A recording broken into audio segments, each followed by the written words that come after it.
So why am I mad about breathing today? We all need something to be mad about, right? But this is Project Mundane Gratitude, and part of that is a mindset shift on things that we're bothered by. How can we find a silver lining in it, or gratitude, or a way to shift our perspective so it's something that actually benefits us or brings something to our attention that we can work on within ourselves.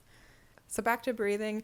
Why does just a simple breathing exercise, one that's supposed to calm your nervous system, why did it get me so in my feelings today? I was in a perfectly good yoga class, and the teacher brought us to a moment of stillness where we did box breathing, inhaling for 4, holding for 4, exhaling for 4.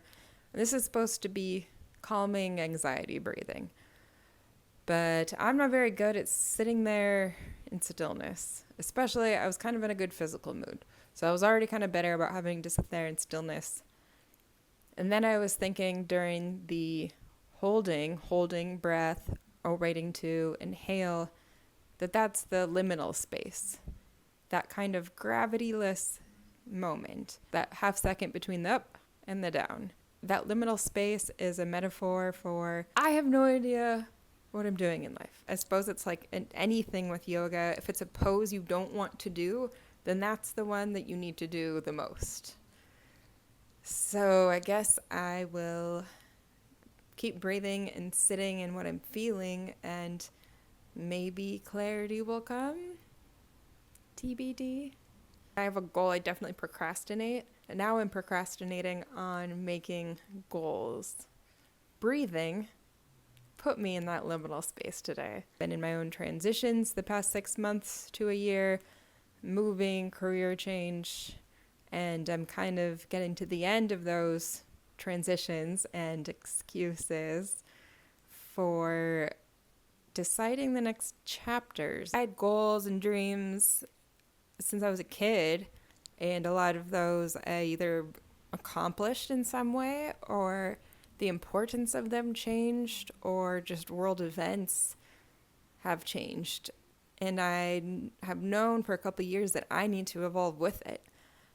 I'm still drawn to my passions, of course, but what are my next goals in life?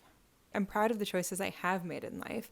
I left a job that no longer served me. I've left many jobs that no longer serve me. Out of a city I lived in for 20 years with very much a jump and the net will appear mentality, which I love. I think this is great. I think it's a great exercise. I think I'm young enough with enough resources and enough freedom to take that leap. That doesn't mean it's not hard. Many of you have been in this boat or are in this boat of knowing the world is changing, maybe feeling a little hopeless about the future of the world, that it's hard to even want to make a decision or make a move in any direction.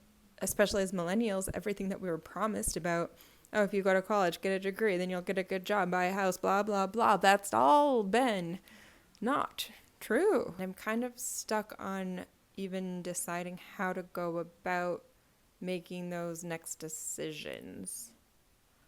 That's where I'm going to keep coming back to Project Mundane Gratitude, just gratitude in general. I'm sure you've heard the philosophy that depression is feelings about the past, anxiety is feelings about the future, and the cure for all of it is being in the now. And my hack is definitely mundane gratitude, because mundane gratitude puts you in the now. It makes you present and thankful for the things right in front of you that are serving you right in this moment, and clocks the things that are important to you, and that helps you make the future decisions in your life. So in my practice of mundane gratitude and mindfulness, I am pretty clear on my values and the things I want out of life. And that is freedom and safety. That's also defining wealth as the ability to have slow mornings. As a kid, getting out the door in the morning for school was very stressful for most people throughout their whole lives. Mornings are stressful, that morning rush hour. And if I can build my future around having many slow mornings, that's part of the goals. That's part of the life curating. That's all I can do is keep curating my life, keep taking chances, keep putting myself out there. And so if you want to follow along with me on this journey to who knows where, you're invited. But at the very least, I am still breathing. And for that, I am thankful. Thank you, breathing.